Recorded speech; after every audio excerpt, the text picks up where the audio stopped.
Bom dia, amigos. A Notícias Agrícolas novamente no ar, agora para falarmos do boi.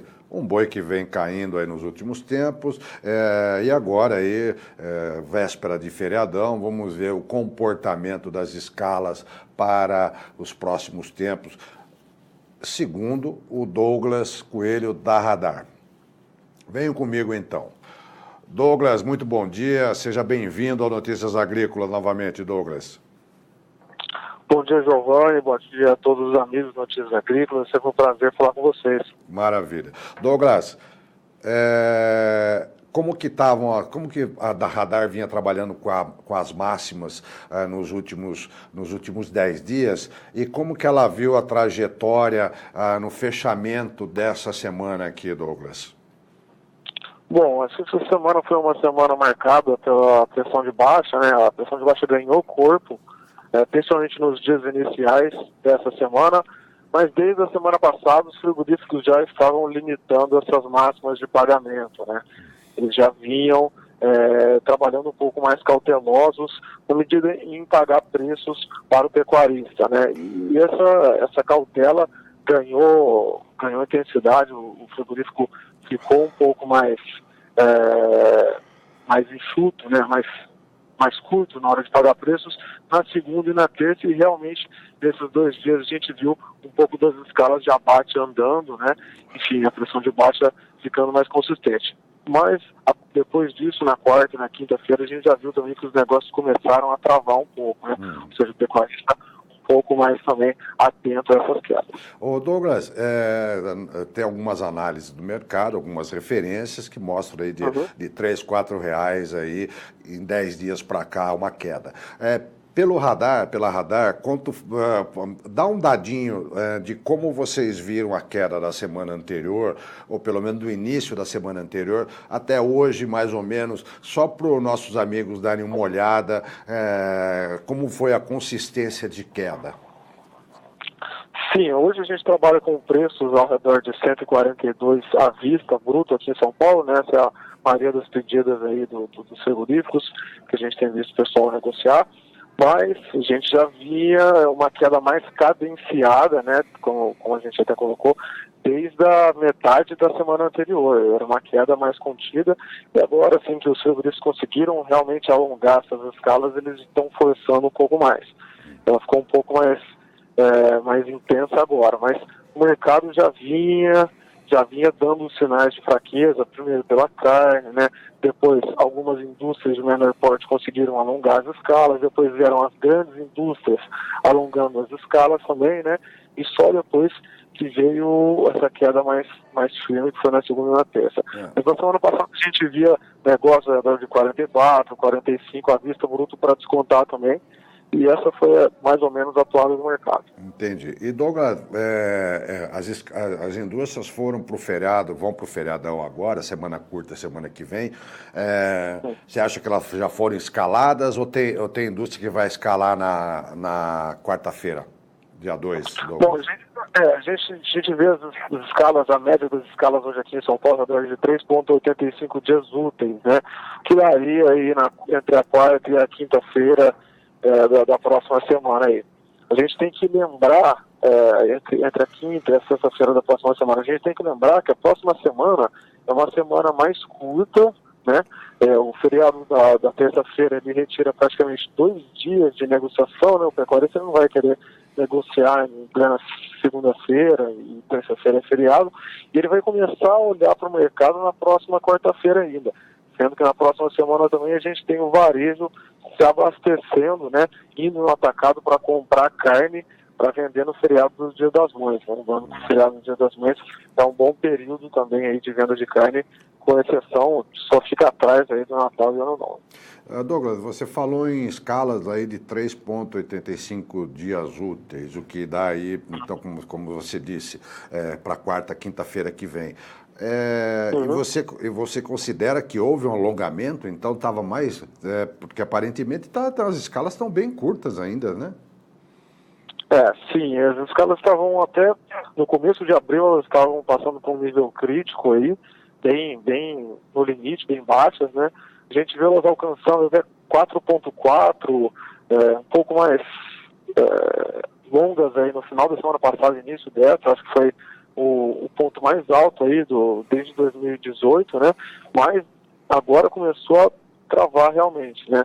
O pecuarista, no calor do momento, né, vendo o seu pasto ali perdeu qualidade também, entregou parte dos animais, e aí na quarta, na quinta, hoje também, a gente tem visto que a indústria está patinando um pouco para comprar nesses preços abaixo de 142 à vista bruta aqui em São Paulo.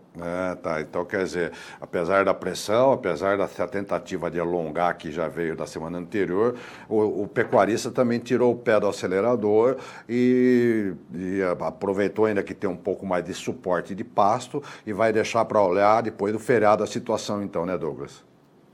Exato. Hoje a gente vê essas escalas em 3,85, retirando praticamente 2 dias aí de negócio na próxima semana, possível que a gente veja na quarta e na quinta-feira escalas até menores que esses 3,85, né? Hoje já é um dia praticamente morto em relação aos negócios, segunda-feira vai ser também em função do feriado, terça a gente não conta, e quarta-feira a indústria já vai olhar com outra cara para esse mercado, o pecuarista também vai começar a negociar, procurar a indústria para ver que preço ela está ofertando, né, diante desse encurtamento aí dos dias. Agora, Douglas, de todo modo, a gente está vendo, nós vimos em outras regiões, nós vimos lá, por exemplo, no Mato Grosso do Sul, escalas cada vez mais longas, né? Quer dizer, aqui ainda, por exemplo, em São Paulo ainda não chegou ainda muita oferta de boi terminado aí por conta aí já de alguma preocupação com a entrada da estiagem, ainda o pessoal está segurando um pouquinho mais, Douglas. Uhum.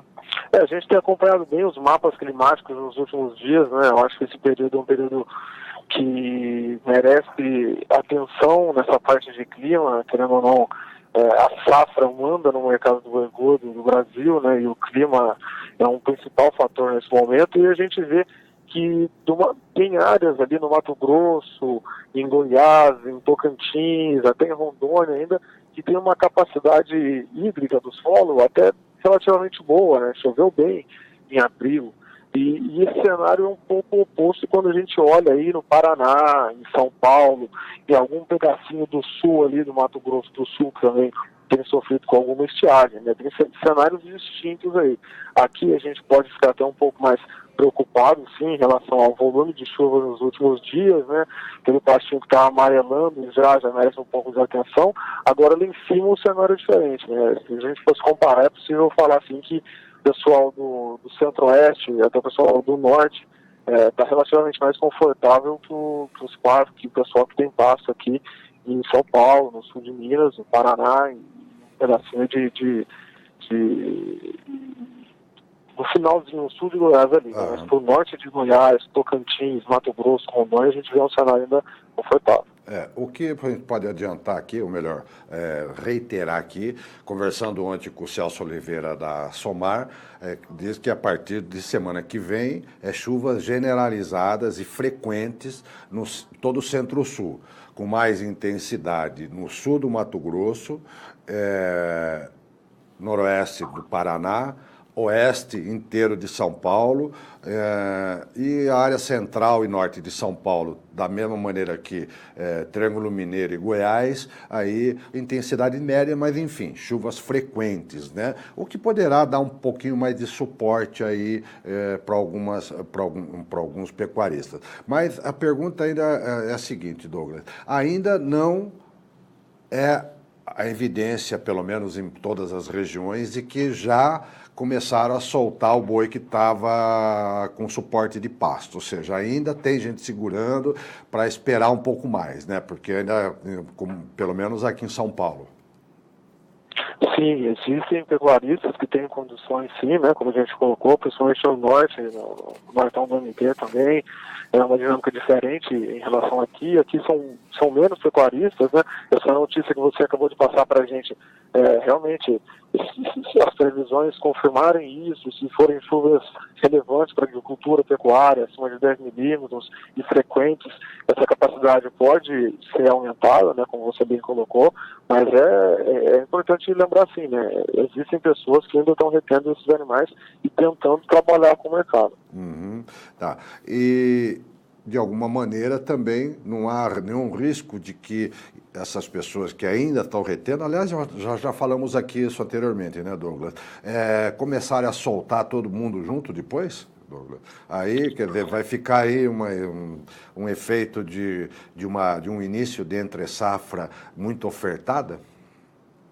A gente já viu esse efeito no ano passado, né, principalmente em função do clima e das notícias externas. Foi um efeito cascata, né? O pecuarista ele ficou assustado e os dois eventos grandes, né? Foi 17 de março e 15 de maio, 16 de maio, se não me engano, aí foi carne fraca e a delação, foram justamente nesse período de perda de capacidade de suporte de pastagens e fez com que o pecuarista entregasse, até limpasse um pouco seus animais que estavam em vias de perder esse suporte das pastagens, né? Agora, esse ano, né, tem sido um ano relativamente mais calmo em função dos fundamentos, e é natural que o pecuarista tente trabalhar um pouco mais cadenciado, observando, né? Ele viu que esses últimos dias, né, a arroba ficou praticamente ao redor de 44, 45, desde o final de fevereiro, desde o início de março, né? Ele teve uma oportunidade de cadenciar um pouco mais as vendas, fez isso e é possível que ele continue fazendo também para tentar minimizar o efeito ruim que ele teve no ano passado, né? Geralmente são anos pendulares aí.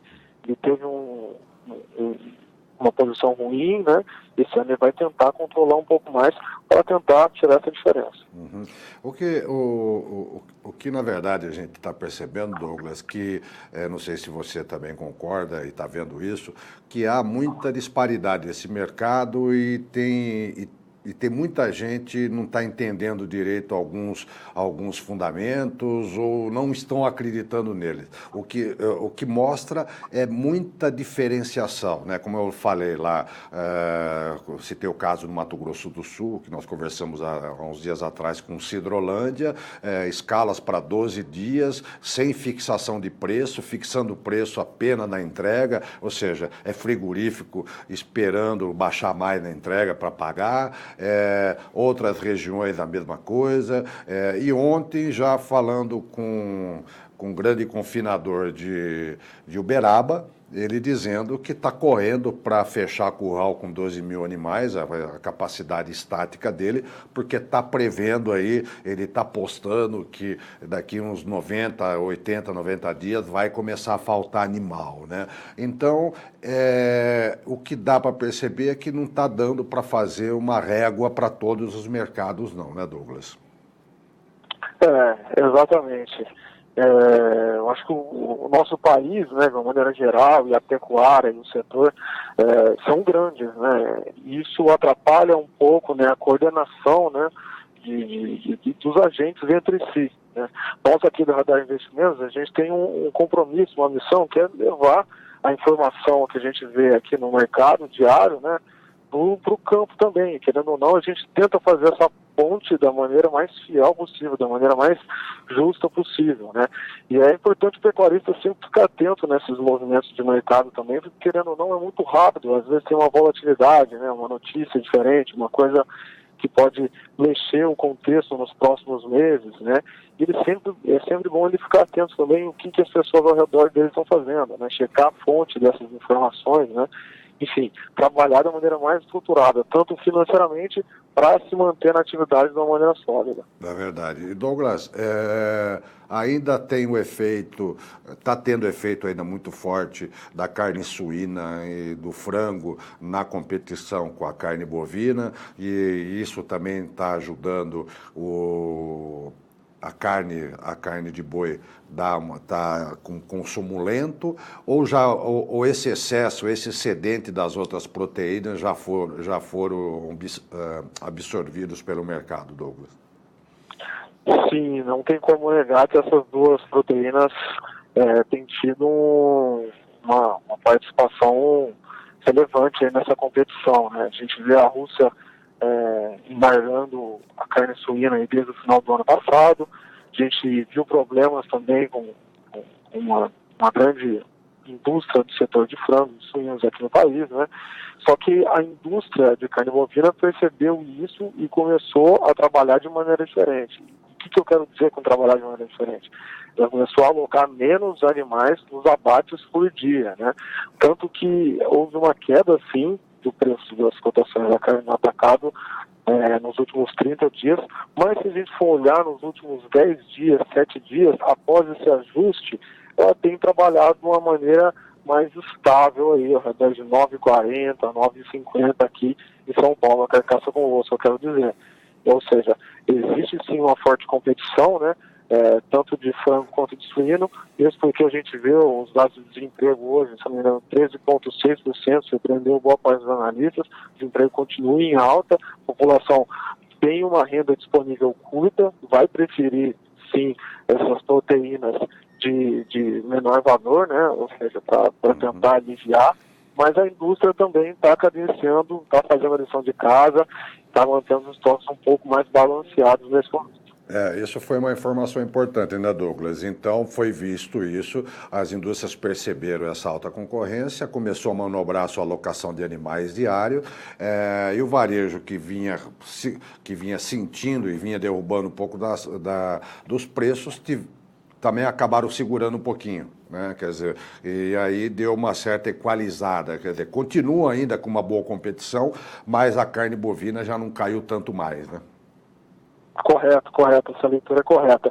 Sempre lembrando agora que depois ainda dos ajustes, a gente tem 2 dias a menos de abate, né, nessa próxima semana, e o feriado e o final de semana do Dia das Mães, né?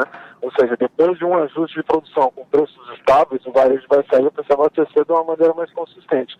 Bom, a gente fica de olho, fica sempre esperto se houver alguma melhora dessas cotações aí para carne com osso, carne sem osso. Exatamente, torcer para o churrasco do Dia das Mães, né, Douglas? Exato. Vamos lá, então. Douglas Coelho, muito obrigado, então, pela sua participação aqui conosco. Tenha uma ótima sexta-feira e um ótimo feriadão aí, viu, Douglas? Eu que agradeço a oportunidade. Um bom feriado a todos. Um forte abraço. Outro, Douglas. Até mais. Obrigado. Segundo Douglas, escalas de 3,85 dias úteis em São Paulo foram um pouquinho maior no começo da semana anterior, deram uma encurtadinha já nessa semana, e desde quarta-feira e ontem ele começou a perceber que muitos produtores tiraram o pé também, junto com a tirada de pé dos frigoríficos, né? Até porque os frigoríficos continuam com a pressão de oferta muito baixa no primeiro preço aí. E agora também com um feriadão grande aí, tirando 2 dias de negócios do mercado, isso tudo joga a perspectiva aí um pouco mais para frente. E ainda assim, segundo ele, tem muita gente ainda conseguindo ainda manter boi no pasto, e fica o alerta na sequência aí, de como que vai ser esse comportamento, se todo mundo vai soltar esse boi aí junto quando os pastos baixarem novamente. Apesar de que, como vimos ontem aqui no Notícias Agrícolas, vem chuva aí boa para o Centro-Sul com frequência em maio. Vamos dar uma olhada agora no CPEA de ontem, olha lá, queda de mais de 1%, a R$ 140,65, né? E vamos aproveitar também e dar uma olhada na BMF. Abril 18, 141,10, com queda de 0,39. Maio, 141,25, queda de 0,14. Julho, 18, 144,10, também queda de 0,28.